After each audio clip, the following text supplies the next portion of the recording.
That was pathetic. Hello, everybody. My name is Harry Rice. I review games for the Montreal Canadiens. Tonight, we played in Boston against the Bruins, and we would lose. You can probably see the score above me.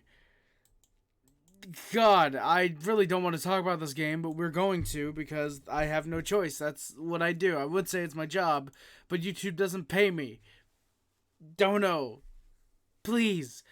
The opening lines for the Montreal Canadiens were Newhook, Suzuki, Caulfield, Slafkovsky, Monahan, Ullinen, Anderson, Dvorak, Gallagher, and Pearson, Evans, Pezzetta. They clearly didn't work. Marty St. Louis would go to different lines by the third period. Matheson, Barron, Guhle, Kovacevic, and Harris Lindstrom were the defensive pairings. Jake Allen gets to start tonight. Hopefully his last as a Montreal Canadien. Can't blame the game on him, but just I want him traded. Please get value back while you still can. And Sam Montembeault backs him up, giving Primo the night off after a fairly solid first half of the last game that he played. I'd assume that Montembeault gets to start next game, and then Primo and Allen, blah, blah, blah, blah, blah. 1-1-1 is what I'm assuming what we're going to do. The opening lines for the Bruins were Marchand, Zacha, Pastrnak, Van Riemsdyk, Coyle, Frederic, DeBrusque, Pourtois, Heinen, and Lauko, Beecher, and Steen, not Alexander, that is Oscar. Lowry, McAvoy, Lindholm, Carlo, and Forbert, Shattenkirk were on the blue line for the Bruins. Jeremy Swayman got to start net after the OT loss last Saturday. Linus Ullmark backs him up having played Boston's last game Tuesday against the Buffalo Sabres. Before the game, a couple things of note. Firstly, Arbor Jackie's out for the Canadiens, so we will not be seeing any black eyes from Jackie.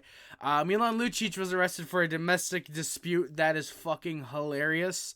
You know what? Hey, he was just celebrating the 70 and 72 Bruins a little bit early by doing what most of those guys probably did. That's a joke, YouTube. That's a joke. It's chirping between hockey teams. I'm just saying that Milan Lucic is the next Slava Voinov. So the Habs iced the puck twice in the opening 3 minutes. Bruins had an early press.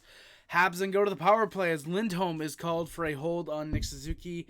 Clear as day, it was the back ref that calls it, Gordy Dwyer. Surprisingly, a rare props to him for actually calling something for the Canadiens. Habs on the power play. Anderson causes a good turnover. He just skates in. Shot is stopped. Second unit did not click. Off the Anderson shot, by the way, the rebound. Caulfield can't find it. Habs have good looks for the second unit. For the first unit, second unit didn't click.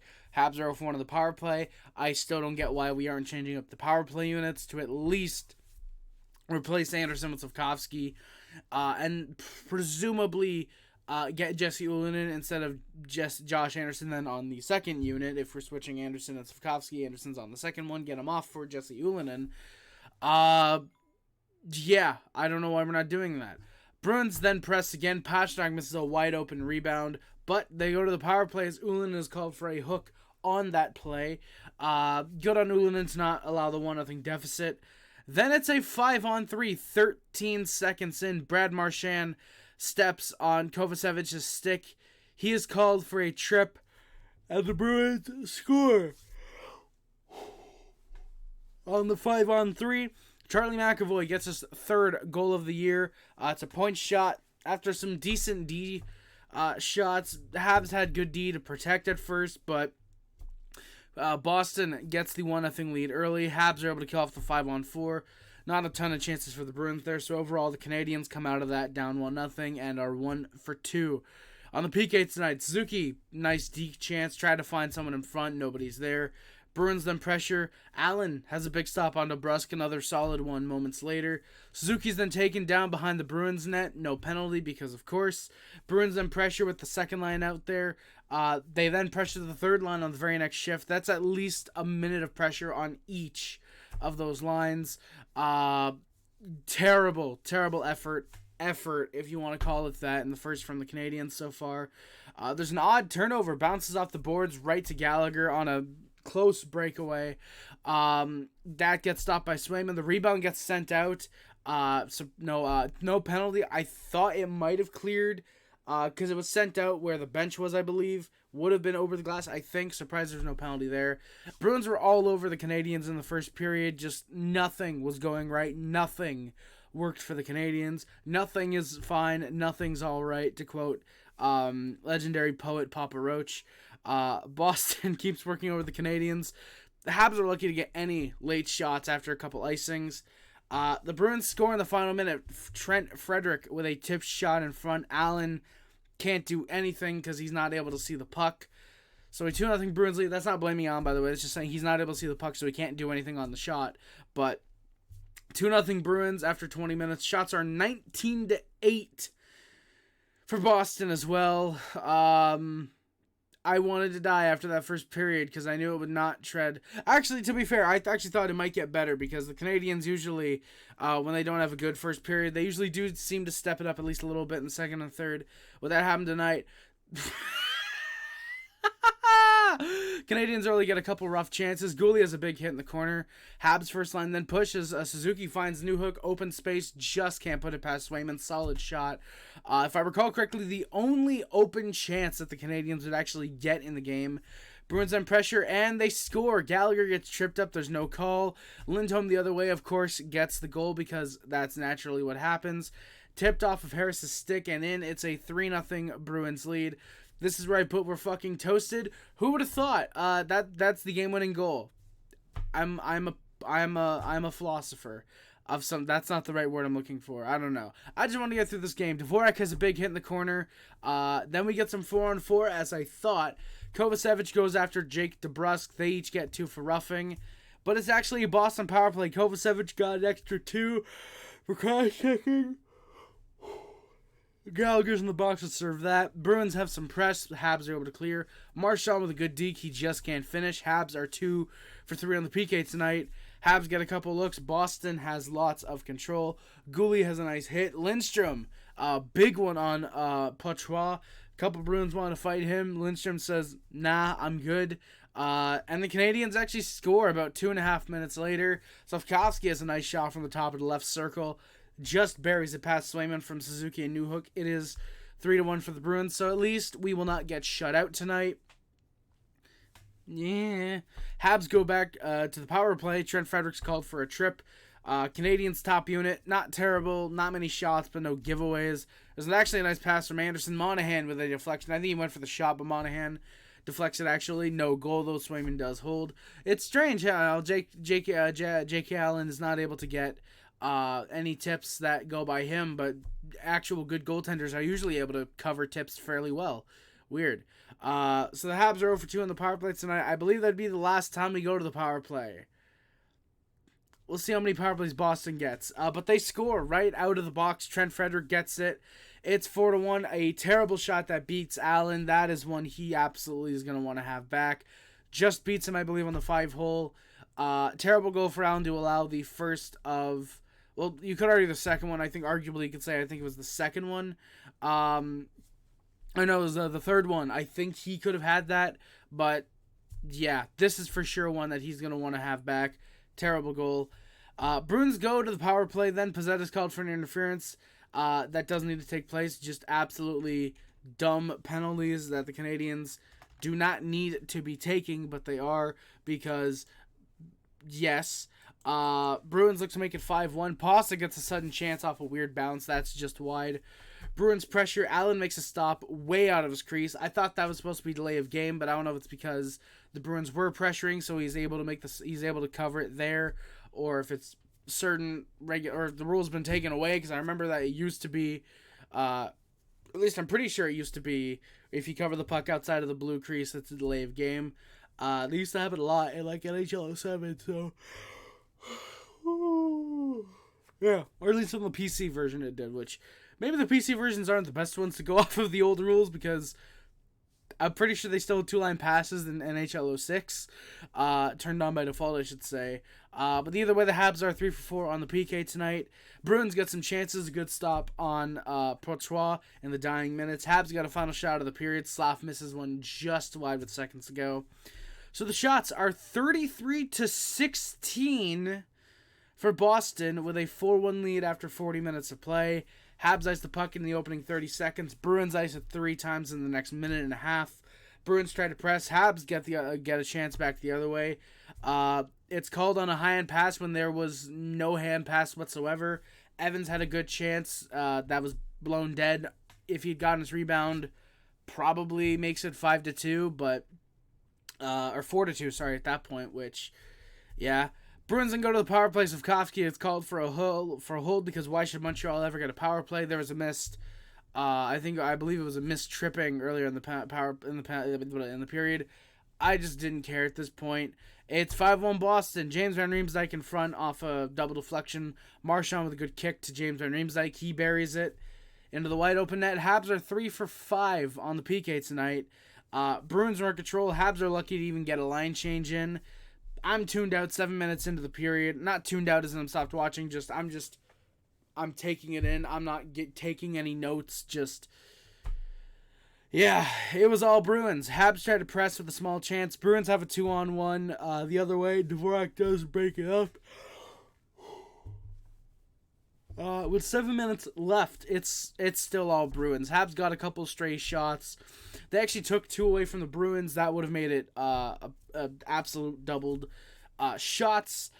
The Canadiens score late. Johnathan Kovacevic has 2 goals in his last 2 games, so playing quite well. He gets the rebound. He gets a loose puck right in front from Dvorak and Slafkovsky. So it's a 5-2 Bruins lead with 4 minutes left.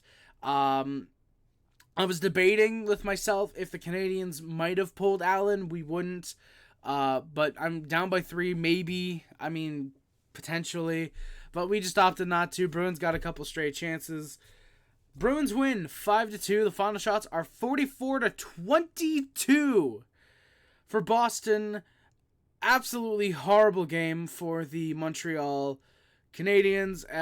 That feeling when Jake Allen is somehow your best player tonight. You do not want a third-string goaltender to be your best goalie when he plays. Unless he's making a 33-save shutout and you're winning like 4-0 somehow, then yeah, that's probably fine. But yeah, if I had to rate the play of the Canadiens, it would be burn in the depths of hell out of get sent to heaven. So why the religious thing? I don't know. It's just the first thing that came to my mind. Newhook was kind of all right. Suzuki, forgettable game. Caulfield, 1 shot, that's it. Very disappointing. Ullinen, it was all right. Monahan, okay. Slafkovsky actually had a fairly solid game, I thought. He had a goal and an assist. Played well. Anderson got that 1 chance on the power play and afterwards was kind of invisible. Dvorak, good defensively for the most part. Gallagher, noticeable in spots. Pizzetta went offside a ton. Evans, whatever. Pearson, nah. And then the blue line was just Matheson and Barron were bad. Gulli, Kovacevic were actually fairly competent. Harrison, Lindstrom were meh. They were okay. Hopefully Jack Eye is back in time for next game. Yeah, I really hope so. If he is, send whichever of Harrison Barron doesn't require waivers down. If they both do, then I believe it's Harris that should probably be sent down. Get him some time in the AHL. Laval needs it. Yeah. So the Canadiens now on a 4-game losing streak. They're now 7-9-2. Since they were 7-5-2 a very fun 4 games ago. Yeah. I mean, change the lines back. I mean, if Jack Eye's not good to go, obviously you can't just put him in. I guess run the blue lines similar to how they were last game. I thought, actually, before the game, I thought that the lines would be good. I thought Newhook, Suzuki, Caulfield had potential to provide some decent offense. I thought Slafkovsky, Monahan, Ullinen would have been good. But hey, it turns out, fucking Twitter doesn't know how to coach a team. These are literally the exact lines that Twitter has been begging for about a month now. And who would have thought? They fucking blow. Now, if they're together the next game, I'm assuming, okay, whatever. It's probably to build chemistry. It's their first game together. Newhook, I'm pretty sure his first game playing with Suzuki. Caulfield, I'm pretty sure he was attached with for the past couple games. So I get that. They broke up the third line, the Pearson, Monahan, Gallagher line as well. Obviously, each one of them were on a different line. But we just were badly outplayed tonight. Genuinely was fucking horrid, if I'm being completely honest. This was a game that I want to forget about. And this is a game that I really hope does not linger with the Canadiens. I do not want, the commentary mentioned it right at the end of the game, I do not want a 1-9-1 stretch like we had last December that took us out of any type of playoff hunt, you know? And I'm not going to say, oh, well, if we lose, at least it's good because we're getting a good pick. No, I do not care about draft picks anymore. We got first overall 2 years ago, we got Slafkovsky. We got fifth overall last year. We got David Reinbacher, you know? And by the way, to anybody saying, oh, well, David Reinbacher is clearly going to be a bust, the kid's fucking 18. To the 8 retarded Habs fans that are calling Reinbacher a bust already, go fuck yourselves, please. But I'm not on Team Tank. I don't think any Canadiens fan should really be on Team Tank, you know? I feel like if you're a Canadiens fan, you should root for the team to win. I will always root for the Canadiens. Even if I know in a game like tonight, yeah, more than likely probably going to lose, I will always want them to win. And when they lose, be disappointed. And I'd rather be disappointed over a loss and then extremely happy when we do win over happy when we win, happy when we lose because we lost. That is not being a Montreal Canadiens fan. I am supporting the Canadiens through this rebuild, just like a lot of legitimate Canadiens fans are. I am not going to be like certain Canadiens fans and during this rebuild, all of a sudden, oh, well, we don't have a good prospect pool, when they've been saying that we have a good prospect pool for the past 3 years. You know, I want to get this off my chest. The Canadiens have a top 3 prospect pool in the NHL, easily. The Montreal Canadiens have one of the best prospect pools in the league, no doubt about it. Lane Hutson, David Reinbacher, Logan Mailloux. If you want to count them, Caden Gooley and Jack, I've seen some people still counting them as rookies. I don't think you can. Their second NHL year, I feel like once you're in the second NHL year, you're more of an NHLer than you are a prospect. A second full season, I should say, just because you played one game and then another game 2 years apart. That doesn't make you, you know what I mean. But Reinbacher, Mailloux, Hudson. Some people even want to say Adam Engstrom is going to be an NHL defenseman. That'd be awesome. Late round pick turning to an actual NHLer. That'd be really cool. But you combine those guys with Gooley, potentially Barron or Harris, which one ends up staying around. I've heard rumors that we were trying to trade one of Barron or Harris in the offseason with the Capitals. That fell through, whatever. But you combine them with those guys, and there's probably a defenseman I'm forgetting about overall. That's a great blue line core. That is a great blue line. You know, if your first pair is Reinbacher Hudson, your second is Gooley Mailloux, and your third is Jacky, Barron Harris, Engstrom, 2 of those 4 guys, that's a damn good blue line. In net, if you have Jacob Dobesh, Jacob Fowler, Yevgeny Volhulkin, I'm trying to pronounce his name and I keep forgetting how to say it, Quentin Miller, Caden Primo has looked fairly solid so far. Even Montembeault is looking like he could end up being a solid 1B type of guy. You have 6 potential NHL goaltenders right there. My personal bet is on Jacob Fowler right now, panning out. But look, right now, MHL, Evgeny Russian dude, I'm just going to call him for now. He's looking pretty damn good. If that is your goaltending tandem, is a future top 10 goalie in Jacob Fowler and Evgeny Russian dude, that is damn good. Even having Jacob Dobesh, I might have said Jacob Fowler twice, but I meant Jacob Dobesh the second time. Even having Jacob Dobesh, Quentin Miller, and Caden Primo, Sam Montembeault, these guys can be reliable goaltenders. I really like Jacob Dobesh's upside personally.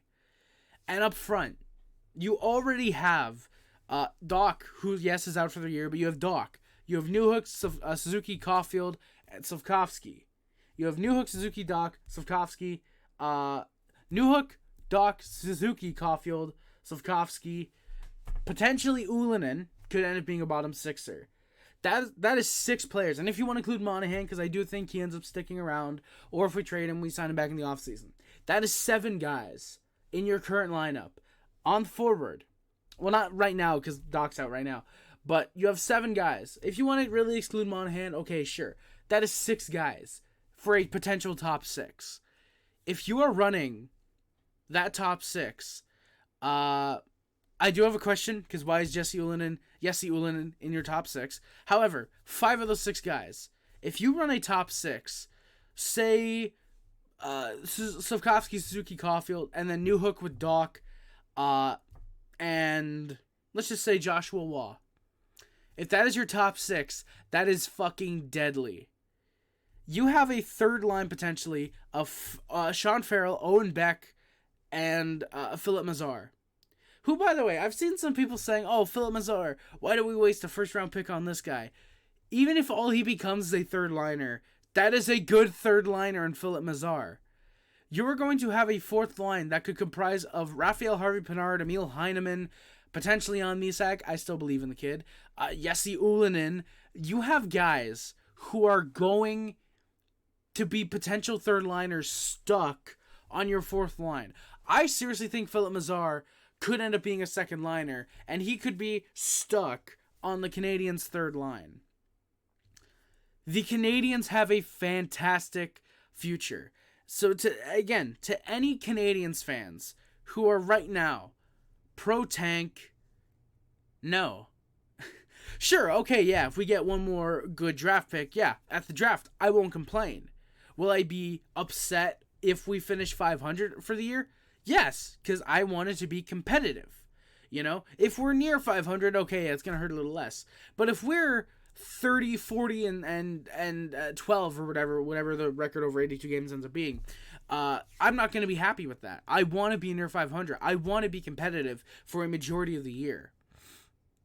All right, I want to show the fight. Is it going to be more difficult because Doc's out? Yes. If Jacky is out long term, which he's only out today, yes, that hurts. Savard being out as long as he has been, that hurts. You know? We have a good future, is what I'm trying to get at. We have a good future. If we get a good draft pick, yes, I'll be happy again at the draft. You know?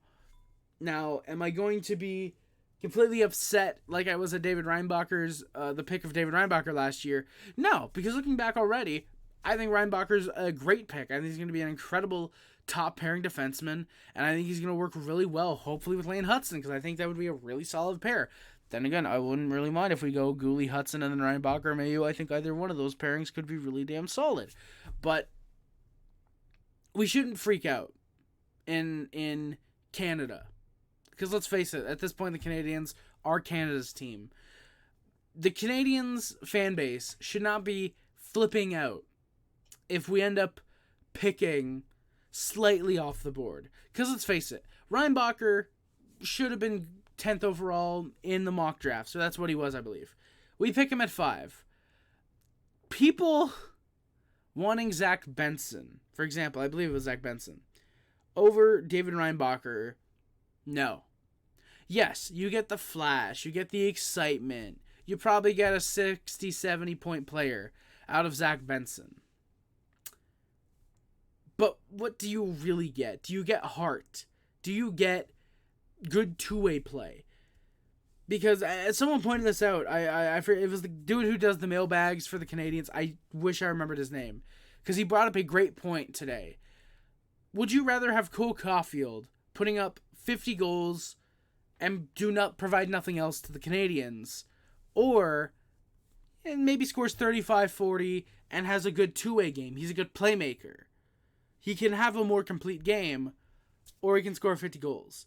For me, I'd rather a damn good top 9 who can usually put up pretty good goals, and a bottom line who more defensively minded, have a good PK, you can have a good power play, you get a great balance throughout the lineup, you have a damn good D-core, Hudson, Mayu, even Gooley, I think, could have potential for 50-plus points. Hudson, let's be honest, his upside is honestly 90-plus points. Let's all just admit that already. And you have guys who can play D pretty well. Gooley again, Reinbacher. I think Jacky, if he grows a defensive game, could be a solid second unit PK killer or penalty killer. Just my personal opinion. I might be meat riding Jacky a little bit, but I'm free to admit that it feels good. You know, have a good decor. And even at that point, you don't need a great goaltender. You do not need a star world beater of a goaltender. The Avs, when they won the Cup this past year, or last year, 2 years ago, sorry.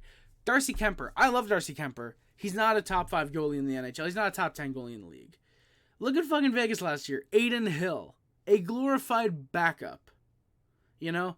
He's more of a 1B type of option. Gets hot during the playoffs. He gets lucky. You know?